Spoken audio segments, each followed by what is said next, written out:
तारा ने प्रकाश, तप्पा ने अंधकार, अंधकार में प्रकाश की ओर ले जाने वाले सद्गुरु, जिनका निज नाम को गहना है दिन चार का रहना, उनके जो निजी नाम है उस निज नाम महामंत्र और उनकी निज वाणी, निज स्वरूप, निज लीला में निज परम धाम को हमें जानना है।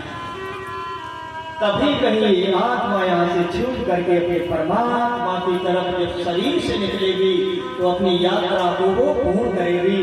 तो अभी हम वर्णन कर रहे थे 14 लोक ब्रह्मांड, ये नारायणी सृष्टि है।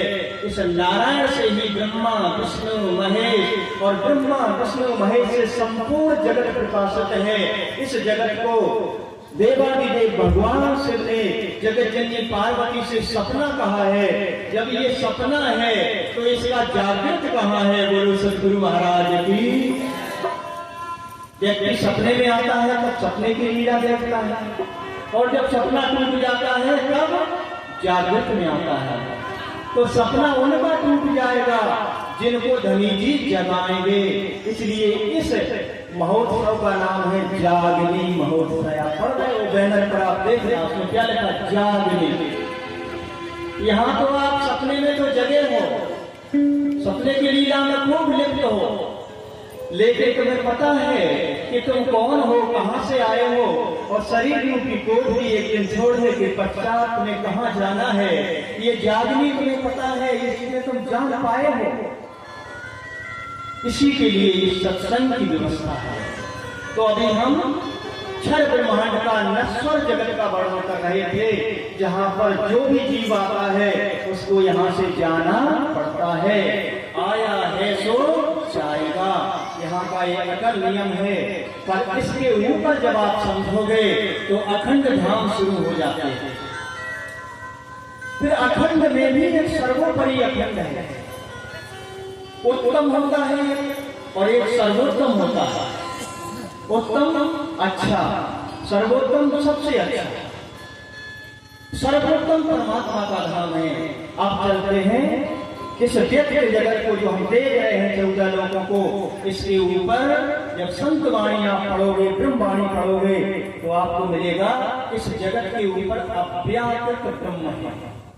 ये व्यक्त जगत जो देख रहे हो वो अव्यक्त के द्वारा ये व्यक्त जगत की रचना की है, वो ब्रह्म। गीता जी के 9वें स्कंद के 4थे श्लोक को आप पढ़, उसमें भगवान कृष्ण स्वयं कहते हैं कि हे पार्थ, ये सारे प्राणी मेरे द्वारा ही उत्पन्न होते हैं, सारी सृष्टि मेरे द्वारा ही प्रकाशित है, उत्पन्न है, सारे जीव मुझ में हैं। आप ध्यान से पढ़ना गीता को, क्या कहते हैं? सारे जीव मुझ में हैं पर मैं इनमें नहीं हूँ। सारे जीव तो मुझ में हैं पर मैं इनमें नहीं हूँ। अब इसका क्या मतलब है? जैसे सपना तुम्हारे से प्रकट होता है, सपना किसी दूसरे से नहीं होता है। हर व्यक्ति सपना देखता है और सपने में हम खुद बन जाते हैं। किसी बारात में गए हैं तो हमको बारात बन जाती है, वो गांव भी बन जाता है। कोई सीमेंट नहीं लगती न सरिया लगता है, सपने में पूरा गांव तैयार मिलेगा। सपना जब आएगा तो रिश्तेदार बन जाएंगे, गांव बन जाएगा। जिस गांव में आप घूम रहे हो वो बस भी बन जाएगी, वो जिस गाड़ी से आप गए हो वो बड़ी बड़ी गाड़ियां भी बन जाएंगी। सब कुछ सपने में बन जाएगा। और जब तक नींद है तब तक आप उसी को सत्य समझोगे कि जो कुछ हम घूम रहे हैं ये सत्य। और नींद के टूटने के बाद जब आप अपनी चारपाई पर मिलोगे तब कहोगे अरे हम तो चारपाई पर लेटे थे, हम कहीं नहीं गए थे, लेकिन हम सपने में वहां पहुंच गए थे।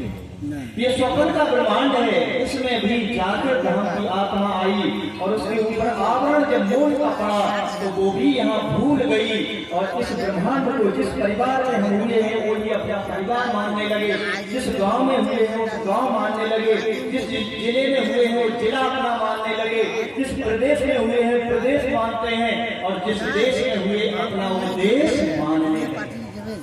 कब तक? जब तक आत्मा के ऊपर का पर्दा कोई सतगुरु न हटाए तब तक ये आत्मा इसी को सत्य समझ रही है कि जहाँ हम हैं यही सत्य। तो मेरे प्यारे सुंदर साथी प्रेमी महात्माओं, जब कोई जागता है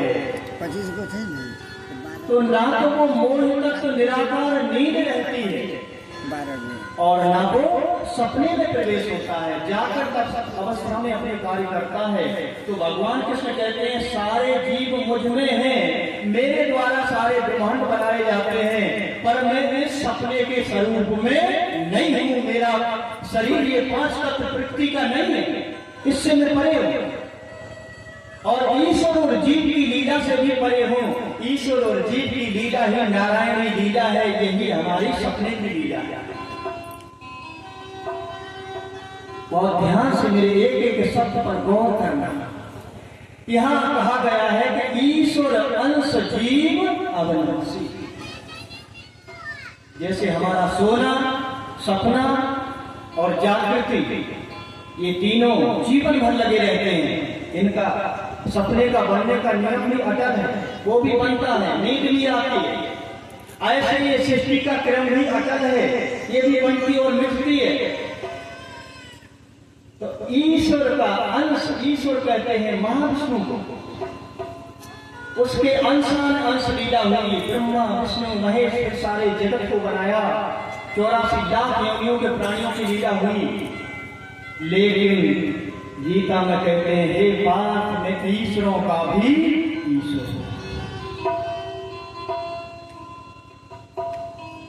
मैं ईश्वरों का भी ईश्वर हूं। ईश्वर तो सर्वभूत प्राणियों में व्याप्त रहता है।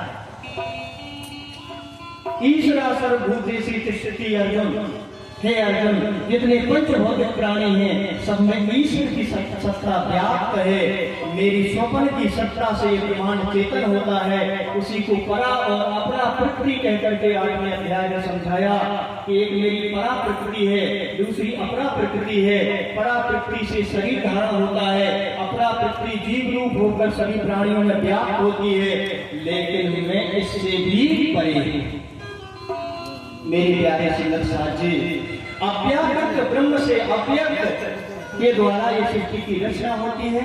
ये 9वें स्कंद के 4वें श्लोक को पढ़ना तो कहते हैं मेरे अव्यक्त स्वरूप से इस व्यक्त जगत की रचना होती है। वहां से सपना मिलता है। कुछ अव्यक्त ब्रह्म के ऊपर जब आप संत वाणी को पढ़ोगे तो सब्जेक्ट ब्रह्म का स्थान है, जिसे चित्रूपा अक्षर कहा गया है। अक्षर ब्रह्म का वो चित्त है, जिसे कूटस्थ अक्षर की एक चित्त शक्ति कहते हैं।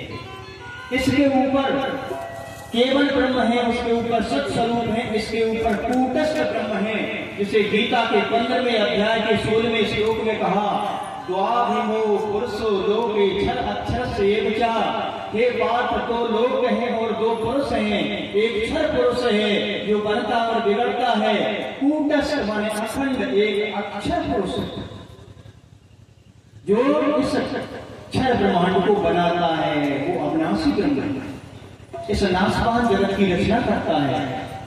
लेकिन ये दोनों परमात्मा नहीं है। फिर कहते हैं उत्तम पुरुष स्तोन्या, इन दोनों से अलग वो उत्तम पुरुष है जो परमात्मा उदाहिता, उसको परमात्मा कहते हैं। बोलो सद्गुरु महाराज की। आप गीता को अवश्य देखना, उत्तम पुरुष को परमात्मा कहा, क्षर और अक्षर को परमात्मा नहीं कहा। क्षर तो नाशवान जगत का स्वरूप है, जिसे क्षर कहते हैं।